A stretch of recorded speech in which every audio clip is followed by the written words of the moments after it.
Hello everyone, I'm Alex Manners, so I have a diagnosis of autism, and I now have my own company where I go all over the UK delivering talks on what it's like to live with autism, to go to school with it, to work with it, to try and educate and inspire as many people as I can.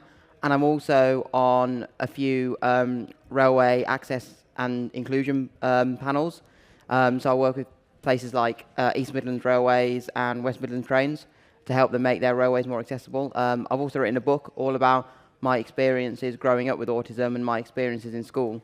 So yeah, that's a little bit about me. Thank you. We'll see if we're working. Oh, we are. Brilliant. Miraculous. Fabulous. Hello, everyone. I'm Dr. Michelle Newman. I am a chartered psychologist. I specialise in neurocognition and neurodevelopment. I'm sure you're asking, what does that mean? It means when our brain is working and, importantly, when it maybe isn't working how we would expect it typically to work. I'm a senior researcher at Autistica, and we're a research and campaigning charity for autism and neurodivergence in the UK. So we obviously focus a lot on neurodiversity in our work. Neurodiversity is a natural difference in how our brains function, how we perceive and understand the world around us, and how we communicate. When we talk about neurodivergence, what we mean is when those differences are actually making an impact, that it's making a real difference and struggles for somebody in their life.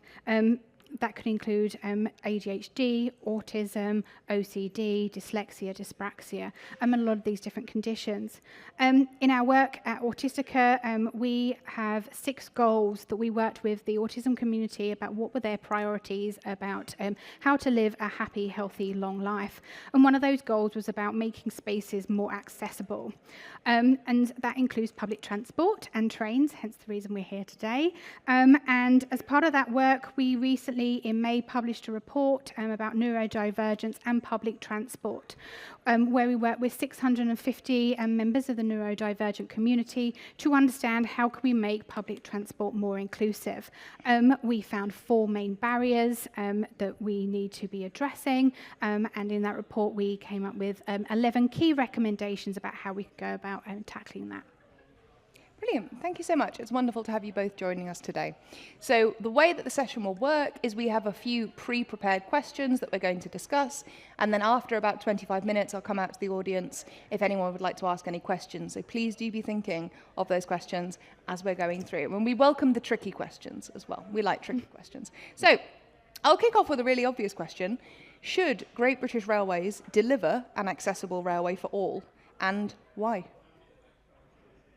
I mean, the answer I'd say is yes. That's simply. Let's go. End of discussion. So obviously, focusing particularly on neurodivergence, I think we're going to end up with a bit of a neurodivergence conversation, aren't we, than general accessibility. Yeah. But so 1 in 7 people in the UK is neurodivergent. What does that actually mean? That's roughly the population of Austria. That's a lot of people in the UK that are neurodivergent.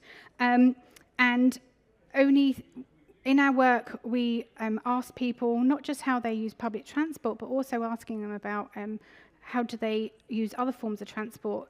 Only 39% of neurodivergent people actually drive their own car, which compares to about 60% of neurodivergent people. So there's actually a real need to use public transport because they're not necessarily using their own private vehicles. But when we actually look at the statistics about how they're using public transport, particularly trains, neurodivergent people are a third less likely to use trains than they would any other transport. And that's obviously, when you think about those numbers, that's a huge amount of people that aren't choosing to use trains. So, yeah, it's definitely a really important aspect. Yeah, I agree with all that. I think it's so important to make the railways accessible. You know, even when, before I left sixth form, I was, scared to use a train on my own, or to get a bus on my own. So, that was a real sticking point for me. It was something that I really struggled with. I was lucky to have some travel training from my local council, which meant that I was then able to then feel confident enough to travel on trains on my own. And I now travel all over the UK on trains, and I'm a lot more independent because of being able to use the train. So I think it's so important to enable or make the railways as accessible as we possibly can. And I think one way of doing that is actually speaking to people who have got lived experiences with different neurodivergencies or different disabilities, because it's only when we speak to people who have got things like autism, ADHD, maybe they're in a wheelchair, they've got physical disabilities, that we actually understand some of the barriers that, you know, maybe stopping those individuals actually using the railway, or ways that we can actually make the railways and trains more accessible for those individuals. But I think it's so important to make the railways accessible. There's something known as the purple pound, which is basically the spending power of individuals who have a disability. And individuals that do have a disability will spend a lot of money on different services. So by not making the railways accessible, those railways are actually losing out on a lot of potential money that they could then be putting back into making the railways and the services even better. Yeah, absolutely. It's morally the right thing to do, but it's also economically the right thing to do. And I think sometimes we do lose sight of the fact that actually accessibility isn't a nice to have. If we're looking to increase ridership, if we're looking to build passenger numbers, if we're looking to build revenue, it is actually a need to have. And I think also beyond that, when we make rail more accessible for one group, whether that's focusing on neurodivergent people, whether that's focusing on people with particular mobility needs, improving accessibility to the rail network improves it for everybody. Yeah. So even though it may be focused on one particular group, and we're saying we want specifically to make the railway more usable for neurodivergent people, for example, it actually just makes the railway better for everyone. So ultimately, we're building passenger numbers, we're building interest across the board. Absolutely. And I think when you think, well, why is it important? It's not just even about using transport. What does the actual impact of that mean? People need transport to access healthcare, education, employment, social activities. Actually, it's not just about doing the things that we have to do. It's like, actually, let's do the fun things we want to do, going on holiday, going and seeing concerts, all of these kind of aspects. There's a lot of work that's been happening and a lot of conversation about making locations and buildings and workplaces accessible. That's meaningless if people can't get there. Or when they do get there, it's been so much effort and energy to access it by public transport, they're now not actually able to engage. I mean, some of the people that we were working with, that has a real knock on. You're going to a healthcare appointment. A lot of these hospitals trying to get there, you need to get public transport. They get there, they're not able to actually deliver what it is that they need help with, or talk about the challenges that they're having with any kind of healthcare issues when they actually get to the hospital, and that has a real impact. Yeah, I agree. There's a saying similar to what has already been said, but that if you're making the environment accessible for people with autism, you're probably making that environment accessible for people without autism. So actually putting things in place that help people with autism will actually probably help a lot of people that don't have it as well. Yeah. And it's thinking about that when you're putting things in place. And I always say that, many of the things in different environments that it's specifically people with autism or who have a neurodiverse condition might need will be really easy and simple to actually put in place, won't cost anything or very little at all to actually implement, and will be accessible for other people. So I think it's really important that we put things in place that really do improve the opportunities for individuals who are neurodiverse, because essentially if they can't travel somewhere, then there's so many opportunities that they then can't take up, so many places they can't go, so many experiences that they can't have. So I think starting with the railways and making railways and public transport more accessible is, I think, one of the first things we should be looking at doing. Yeah, absolutely. And the point of rail being a wider social and economic enabler, those of us who are in the railway in the room will know Railway Industry Association's figure that for every £1 of public money spent in rail, it generates £2.50 in the wider economy. So rail has that wider reach, and then you start to add in the social factors as well, the educational benefits, people being able to gain an education to then contribute economically later in life. It snowballs from there. Yeah, but exactly. I think everyone in the panel agrees this is the right thing to do, but I think it leads very nicely to the second question, which is, when we say an accessible railway, firstly, what does that mean? So we've been very focused on neurodivergence, but of course we also know about step-free access, level boarding between train and platform edge. But also, crucially, how will this be funded, or how should this be funded? So, a question. Do you want to go first? Yeah. No, it's fine. So there's two things I think to pick up. One on is, there's a lot of conversation tends to be talking about visible accessibility. The traditional conversation talking about accessibility is things like the drop curves, which is actually really important, but it's thinking about those non-visible needs. What do we actually mean by these non-visible differences? That's thinking about cognitively, so how we're processing information, how we're being able to alter our plans if there's a delay or there's a shift in where our bus is going. It's also communication differences and sensory differences. So that's what we mean by these non-visible challenges. I think actually what's also really important, and I think Alex slightly alluded to there as well, is that people don't necessarily have just one identity. You're not just dyslexic or just have ADHD or be autistic. You might have other co-occurring conditions. So actually, all of these physical and non-visible differences need to be considered when we're talking about accessible railway. Yeah, absolutely. Couldn't agree more. Yeah, I think when we talk about an accessible railway, it's about making rail travel and railways accessible for everyone, no matter what their circumstance, what neurodivergence they may have or anything like that. And I think so much of the time, you look at a typical individual with autism and a lot of people have those preconceived ideas about what someone with autism might have challenges with. And I think we've got to look beyond that, because everyone with autism, everyone who's neurodiverse, will have completely different traits, completely different challenges to somebody else that has the same thing. So one individual with autism might absolutely hate ticking clocks. Another individual with autism might love the sound of ticking clocks and find it soothing. So I think you've got to look beyond those stereotypical ideas or preconceived ideas about what a certain disability means to someone, because everybody is so different. And I think when we look or keep that in mind, it's much easier to then put things in place that actually might actually help individuals. Mm-hmm. Yeah, absolutely. And I think both of these points lead really nicely to the kind of financial question, which I think is really challenging. So very often in rail, back to your point, Michelle, when we talk about accessibility, we mean physically accessible locations. We're talking about lift access to platforms. We're talking about level boarding, so not having a step between the train and the platform edge.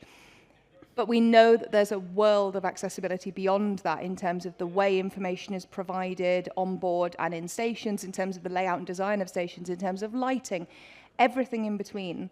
I think what is a real challenge then is are those almost in competition for funding? So if we even just took lifts to platforms, for example, extraordinarily expensive, as everyone in this room will know. Whether or not that's correct, that's a different conversation for another time.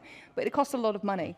Is physical accessibility in some ways in competition with other types of accessibility? How do you see us kind of finding that balance? It's a really good question. I don't think they should be in competition, as I said, in the sense that you could have somebody that is autistic and is in a wheelchair that needs the lift. So all of these are accessibility issues. You could also have somebody who's got dyspraxia, which is very much non-visible, and they struggle with steps because they have challenges with depth perception and need the lift. But that's a neurodivergent challenge, but actually it becomes a physical challenge that needs a much more physical kind of structure. So I think it needs to be looked at all of them together. They shouldn't necessarily be in competition with each other. I think the point that we have said that, Daisy, you were saying, and what Alex was saying as well, is actually thinking about how many people are currently not using public transport, who want to use public transport, who want to be using trains. And that came out loads in our research. The people we were speaking with want to be able to use the train, but they're having to make a decision about what they use it for, and they're having to limit it to certain, mostly essential activities.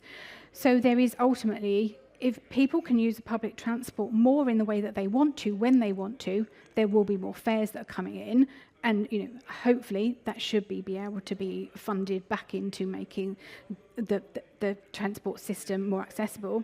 Some of this sometimes come back to, as well, just thinking about efficiencies. One of the recommendations that we had was thinking about wayfinding and signage. If you've got information processing difference is actually having consistency in the signs, where they're placed, what they look like, what symbol that you're looking for. That's going to make it much quicker when they need to process it quickly. But if you've got a standard format there, that's now an efficiency because everybody knows what they need to do. So there's going to be efficiencies that come from doing that as well. Absolutely. Yeah, I think, you know, a lot of people subconsciously, not deliberately, but if they can't see a problem, they almost forget that there is a problem there. And I think that's why, it's certainly in the past, it's getting a lot better now, but there's been a lot more support for physical disabilities rather than those hidden disabilities like autism. But I think that's getting a lot better now. But what I find is, you know, the work that I do with, like particularly with East Midlands Railways, that we've spoken a lot about, they're introducing to a lot of their stations, like accessible waiting rooms, more help points in the station. So they're doing quite a lot of things to make their stations more accessible.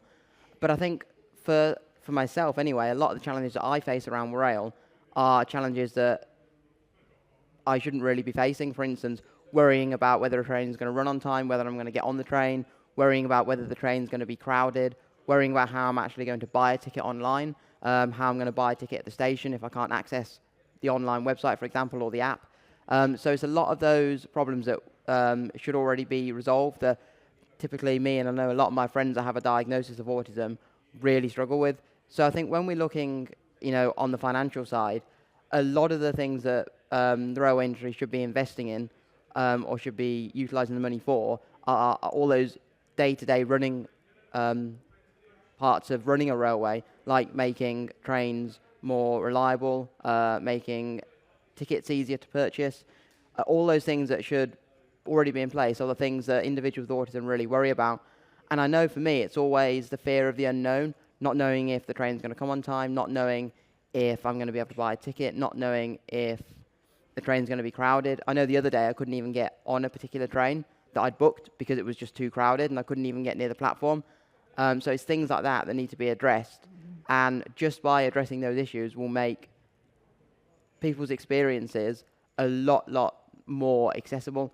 But I think, yeah, we've got to realise that, you know, just because someone doesn't have a physical disability and you can't see that there's an issue doesn't mean there's no issue or there's no challenges there. But I think, yeah, addressing a lot of the challenges that most people would face with rail is, I think, the first step forward. Yeah, I think that's a really interesting point, actually, that some of what we would consider in rail to be basic performance needs, challenges, running to time, etc., actually in and of themselves are also accessibility challenges, but that applies to 100% of the people that use our services. So I like that. I think it's a different narrative that we should definitely be pushing more. And that's even before we get into things like the accessibility of the cost.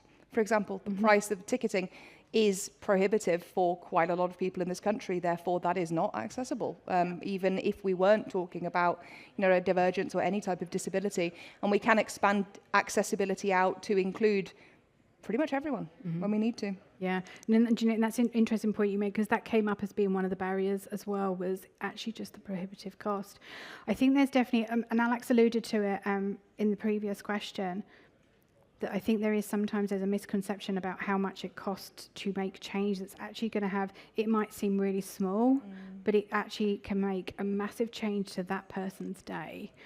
And some of these changes are going to be like actually just thinking about attitudes and the behaviour of staff and others on the train, maybe being given just a little bit more time when you ask the question to be given back the response. That isn't as costly as changing platforms, so you've got step-free access, you'll be able to level access, putting in lifts.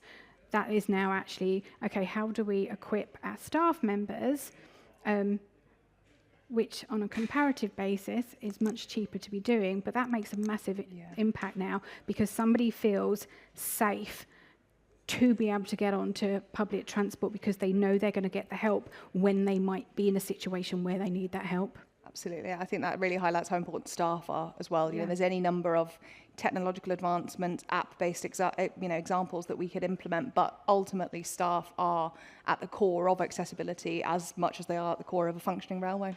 Yeah. So final potted question from me then, and then we will be opening up to the audience for any questions, is how do we ensure accessibility becomes or remains, depending on your viewpoint, a key priority as we transition to Great British Railways for the people who are making the decisions at the top? Okay, cool. Yeah.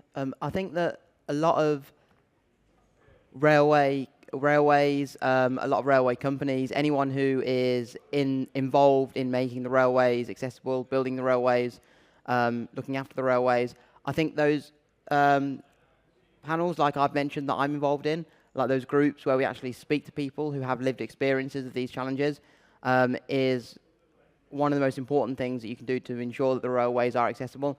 You know, there's so many different challenges that we've spoken about that the railways that I work with, like East Midlands Railways, West Midlands Trains, they just wouldn't have known about those particular challenges unless they'd spoken to people who have that lived experience of using the railways. So I think it's when we speak to people who have those challenges, we learn so much about how we can make different environments like the railways more accessible and better for actually an individual with that particular need to travel on or to use. And I think that's one of the most important things we can do to actually make the railways more accessible and to keep them being accessible. We keep needing to speak to people, and it's not just, you know, oh, I've spoken to one individual or one individual with autism and one individual with this and one individual with this. Oh, that's fine. You need to speak to as many people as you can because, as I've mentioned, everyone will have completely different challenges, completely different traits, and completely different access needs. So I think actually consulting and speaking to people with lived experiences is one of the most important things you can do. I absolutely agree with what Alex is saying there. I mean, in our in developing the report and our recommendations, we worked with 650 neurodivergent people, and exactly that. Everybody has different experiences, different needs. One of our recommendations is exactly that, is about collaborating with the community themselves, about thinking about the priorities and actually steering and keeping this as importance. I think what's also really important is the recent accessibility gap report that was by the Department of Transport, who actually said it really well, is that, you know, accessibility should be a basic standard requirement. It shouldn't be a customer service thing that you're selling as we're doing this better than other people. That should be standard practice, and I think that's a really important change. I think it's also really important to think about your own workforce. We know from research evidence that having a more diverse workforce just means that fundamentally your business will be more innovative, it will operate better, and actually by building upon the experiences of your own workforce who are already there, it means that you are likely to be much more inclusive. But you, to be able to do that, need to be making sure that you are able to hire a diverse workforce, including a neurodiverse workforce, and also being able to support them when they're in there. So it's not just about thinking about how you're building a service or a product, it's also about thinking about how you actually as an organisation are operating. Yeah, absolutely. And I think that internal culture piece is so important as well, because the people who are shaping the railway are obviously the people who work within the railway. As much external consultation, obviously, as it's very important to do, ultimately those decision makers also themselves need to have a range of lived experiences and come from a range of different backgrounds to be able to create a network that works for everyone. Yeah. So I couldn't agree more. So I'm hoping we have some questions from the audience. I know it's very hot, but we've got a fantastic expert panel here. So if you pop your hand up, if you have a question, wait for the microphone to come to you, tell us who you are, and then ask away. Any questions? Lady at the front. Thank you. Just to sort of help aid my understanding a bit, because I do think when I think about accessibility, I do think more about those physical measures that make people with limited mobility. You've talked a little bit about some examples of what would help more in terms of neurodiversity. Would you be able to just give a few more examples? Sure, yeah. So we had 4 in the report. So just say on the chairs, you'll see that there are QR code flyers. So that is our report if you wanted to see them in more detail. But we found 4 barriers. They were in thinking about the design of the vehicles and also of the transition zones. So we mean stations, ports, stops.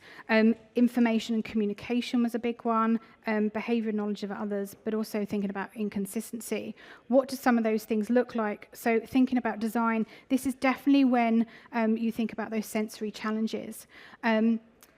So we, last week, one of our colleagues was working with a company called Outro Flooring, who actually work with buses. And they're doing a lot of work which is looking at sensory needs. So where we're moving towards electric buses, for example, it's generating this weird buzzing noise that didn't used to be there, which actually can be really triggering for some people. It also generates more heat. So they're actually working on flooring that aims to kind of address some of that. But it's also thinking about having quiet zones, the layout of how you've got maybe single seats that are on there. Information is about having options on there. So some people will prefer to have it written down because they prefer to have the written information there. Other people, having it in written version is not going to work for them. They actually need to be able to go and speak to somebody, which talks that point about having people actually there. A lot of this is actually having the options there. Thinking about behaviours and knowledge of others, that is actually that staff feel equipped to be able to support people when they're coming in on using trains that they might be struggling. How do you actually be able to answer them? Some of them were other things like actually thinking about being on a train. A lot of the conversations that we had with people, they were saying, well, I have a pass that means I get discounted rail, or I've got my ticket because I want to know where I'm sitting, or because I prefer a particular seat because I know that's more comfortable because of the sensory needs. They've booked their ticket and then they get onto the train and then they've been asked, but because maybe something that the train seats aren't coming up, that now causes disruption. If the Wi-Fi is not working on the train and things like that, that has a real impact as well. So it's all of these kind of little components that actually can make a big difference. Yeah, I think I was going to mention some of the similar things, but I think first and foremost, it's the environment can be really inaccessible for individuals with autism. So, we could get sensory overload by just being in a train station, let alone then getting on the train with loads and loads of people. So I think it's looking at how we can make train stations better in a sense from a sensory capacity. Can we reduce lighting? Are there waiting rooms that are really quiet? Even lighting can be difficult. Then there's smells. So there's loads of different components in a sensory capacity that can be really difficult. Mm-hmm. Things like making signage really, really clear. I know when I went to a station recently, there was a sign pointing to the platform I wanted, but it looked like it was pointing to a staircase. So I kept going up the stairs, and then the sign was then pointing down the stairs, and I was getting really panicked thinking about the fact that I was going to potentially miss the train that I needed to get. So it's making any signage, any information really, really clear for individuals to understand, and any information that is being portrayed, is it in a way that individuals with autism can actually understand? Is the language accessible?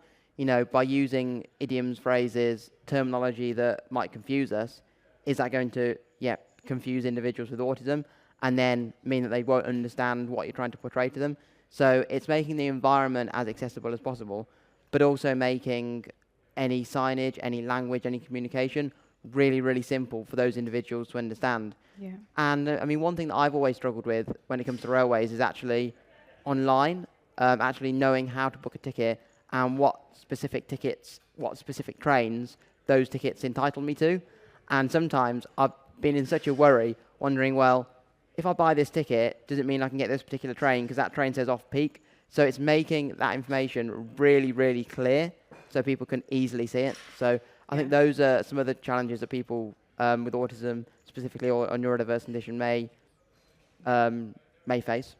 Yeah, and I think you spoke earlier about buying tickets, and that was one that comes up a lot, that actually it's different in different places how you go about buying a ticket, and that just becomes a barrier. It becomes too much to sort of even get over that. There's some amazing work that is actually being done, and I want to make that clear, is lots of people are doing some amazing work in this space. One of the biggest barriers that came up was consistency, and because it's different everywhere, the effort every time you use a different train service, you have to go through the whole thing again. But there's some amazing things, like there's some train lines, some train stations that are actually providing videos and walkthroughs, and that's really, really helpful there because it manages that expectation. You've got walkthrough videos that are available online, so people know where they need to go before they get there, and that came up regularly.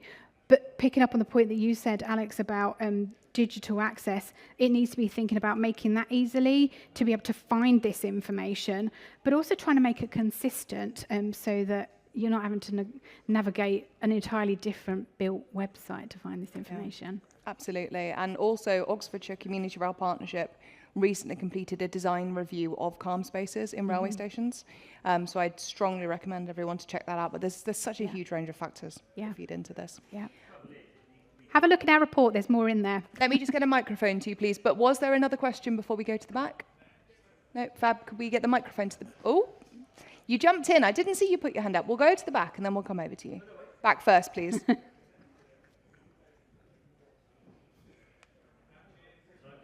the cross-country disability equalities panel for Arriva Group, which is adopted by Gloucester Community Rail Partnership.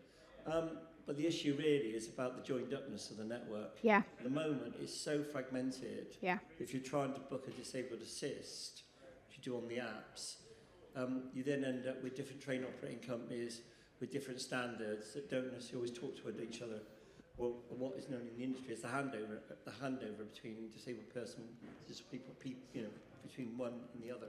Yeah. So I think that's a huge barrier, and the biggest other barrier is enforcing Network Rail to simply deliver their obligations in terms of maintaining and keeping lifts open, because whilst the NHS and Education Service have a statutory 1-2 days to get lifts back in schools and hospitals, ours, there's no such legal obligation on Network Rail, which is a government-owned industry, and that causes Bristol Parkway out for 6 months, and that's a major interchange in South West England. It's gone back in now.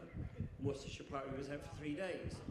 Now, those are just simply unacceptable in a modern railway in England, Scotland and Wales, and I hope these issues, and Andy Burnham I've done some work with, says we carry on like this, it'll be 70 years before we make every station in the UK accessible, which is quite a disgrace really in Europe, and yet Ireland is moving away in Northern Ireland at a much faster rate. So accessibility for the railways is still there's too many white working class engineers in this industry that don't get it. You know, they just simply don't get it. And, you know, they go for derogation standards. So we end up with Stroud, if you know Stroud in Gloucestershire, repair a beautiful bridge, make it lovely, Network Rail do, except they forget to put lifts in. And you've got roads like that to get up onto those trains. There is absolutely, you know, the whole industry needs a training course. The DIAs are brilliant. I've worked on loads of them. But there's a culture problem, a real culture problem in this industry. There is in bus as well, coach.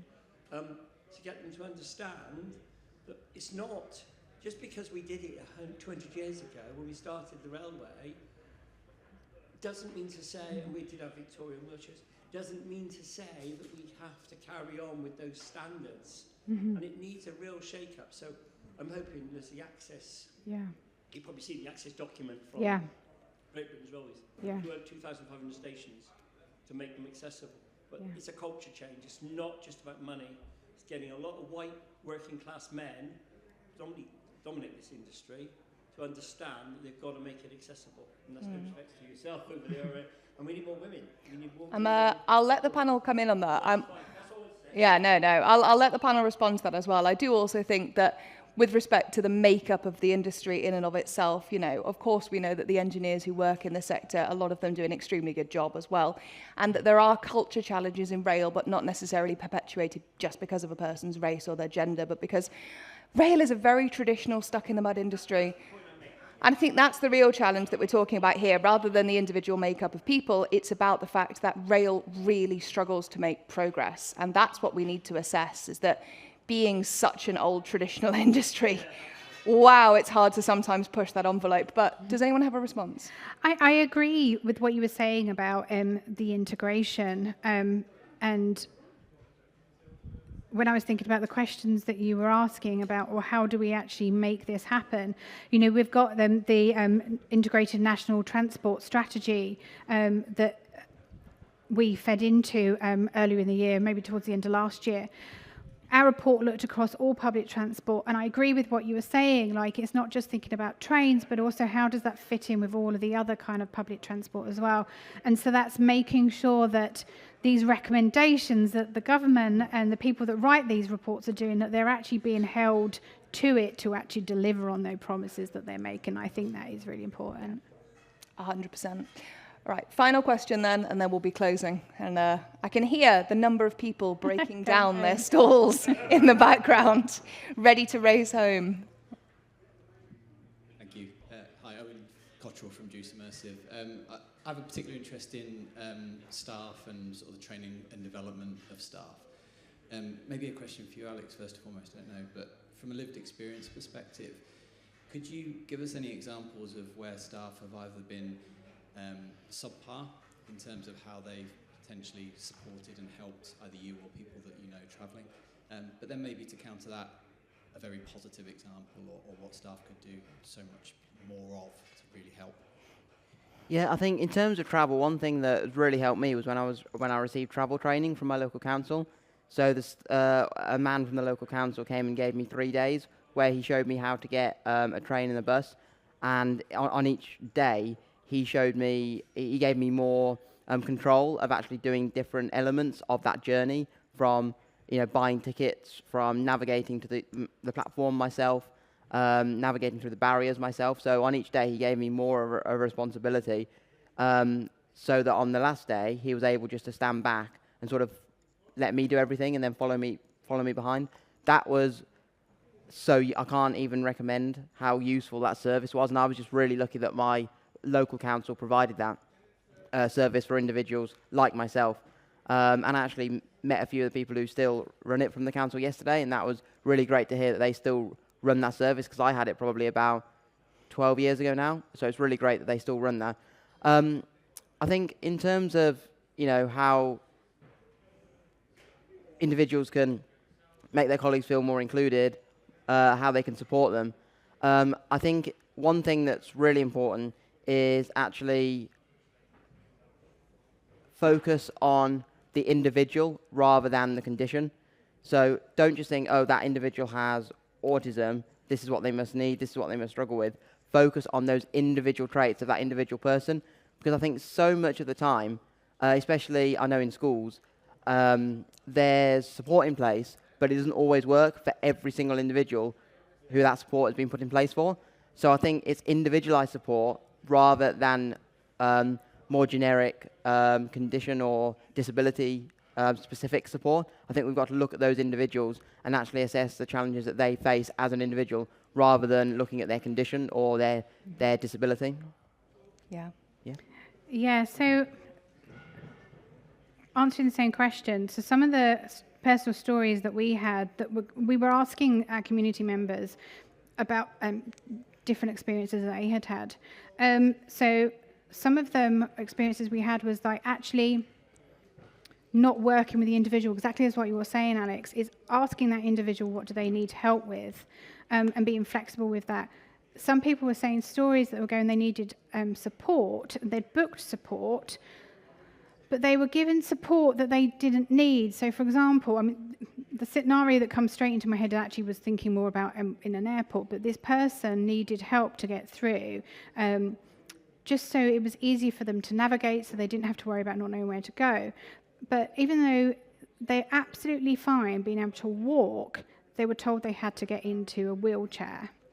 And that brings on so much like, I'm trying to think of an alternative word of shame, because that's not the word that they use, but I can't remember what it was. Embarrassment was what they were saying, because it's bringing it to them, but I don't need this. And so it's thinking about actually like not making assumptions or overcompensating and giving them the help that they need. Thinking about positive scenarios that were shared with us, we had some people that had said that, really, really busy trains, and staff members on trains had noticed that they were feeling uncomfortable and where they were sat, or maybe there was somebody that was being, another passenger being very problematic towards them. They actually helped them to move to another space that was quieter. Also, just giving them more time. Sometimes it's just about processing time. And it's saying, don't worry, I'll come back when you find your ticket, rather than rushing them and then causing them to be more flustered. I'm dyslexic, and my brain doesn't always process lots of information very quickly. So it's sometimes just giving people the time and delivering instructions. If someone's saying, how do I get here? Not going blah, blah, blah, to walk off as quickly as possible. You actually sometimes need to do it a little bit more stepped, given a little bit more time, just so it gives them time to actually process it, and maybe even just check back with you as a person going, have I got this correct? I know that's very easy to say that, when the reality of it is you're busy and you've got to be everywhere and you've got other things going on. But that's the kind of the small behaviours that people were saying to us that made a massive difference to their experience. Yeah, I think a lot of it is about those small incremental changes that actually add up to the whole big picture. Yeah. Well, that was a really fantastic session. That was the final session of Rail Live 2025. So I hope you all had a fantastic time. I hope you all have a safe journey home. And let's finish with a round of applause for our fantastic panelists, please. Thank you. Thank you very much. Oh, it was brilliant.